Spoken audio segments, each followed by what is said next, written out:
सुलू काय झालंय ग तुला? तू कधीपासून असं वागायला लागलीस? काय चुकीचं वागते मी दादा? काय बरोबर वागलीस ते सांग. तू बाहेर जे काय वागलीस ना ते मला अजिबात आवडलेलं नाहीये सुलू. अगं ती फॅमिली गरीब आहे, माहितीये ना आपल्याला.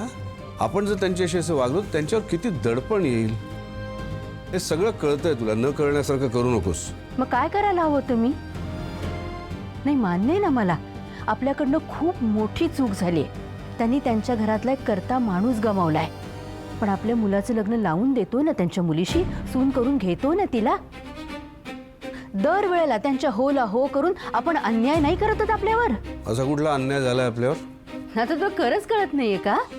दरवेळेला त्यांच्या होला हो करायचं, त्यांच्यासमोर मान झुकवायची, आपण पडती बाजू घ्यायची, हा अन्याय नाही करे आपल्यावर? मान्य आहे दीपची चूक झाली, पण म्हणून प्रीती, तिची आई, तिची बहीण यांच्या सगळ्या अटी मान्य करायच्या का आपण? हा अन्याय नाही आपल्यावर? हे बघ, आत्ता तो मुद्दाच नाहीये. माणसांनी परिस्थितीनुसार वागायला हवं असं मला वाटतं. त्या ऐन साखरपुड्यामध्ये त्या एकट्या मुलीवर किती प्रेशर असणार, ही परिस्थिती आपण समजून घ्यायला नको? दादा, ती माणसं गरीब आहेत म्हणून आपण दरवेळेला पडती बाजू घेतो आणि त्यांच्यावर उपकार करतो. त्यामुळे ना हे नातं असं उपकाराच्या ओझ्याखाली दडपलं जात आहे रे. आणि आपण जर असंच वागत राहिलो ना तर हे नातं उपकाराच्या ओझ्याखालीनं बाहेरच पडणार नाही रे कधी.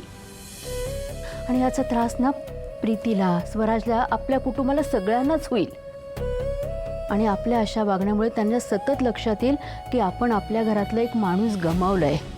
किती त्रास होईल रे त्यांना या सगळ्या गोष्टीचा. मान्य आहे झाली चूक आपल्याकडनं, पण ती सुधारण्याचा प्रयत्न केला ना आपण, नात्याचा हात पुढे केला ना. आता होऊ दे की रे सगळं नॉर्मल. बघ ना, किती वर्षांनी आपल्याकडे एक छान कार्य होत आहे. अरे स्वराजचं लग्न होत आहे, त्याचं साखरपुडा आहे आज. त्याच्या पण काही इच्छा असतील, आकांक्षा असतील. अरे त्याच्या काय, माझ्याही आहेत. तुला माहिती आहे दादा, एकदा ना तो बोलता बोलता असं मला म्हणाला होता, बाबांच्या हातात जशी अंगठी ना तशी मला करून घ्यायची.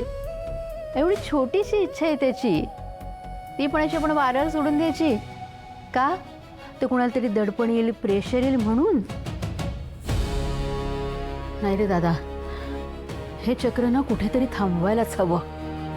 नाही तर हे नातं ना व्यवहारिक होऊन जाईल आणि व्यवहार म्हणूनच त्याच्याकडे बघितलं जाईल. आणि प्रीतीशी मी असं नाही वागणार आहे. ती कशीही वागली ना तरी मी तिच्याशी प्रेमानेच वागेन आणि वागतेय.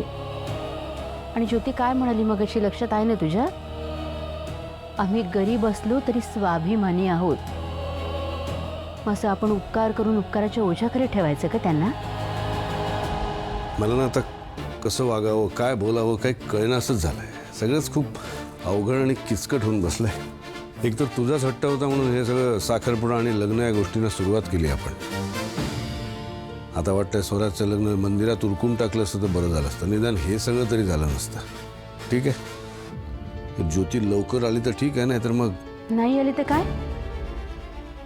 अंगठ्या घालून मोकळे होणार आहोत का आपण?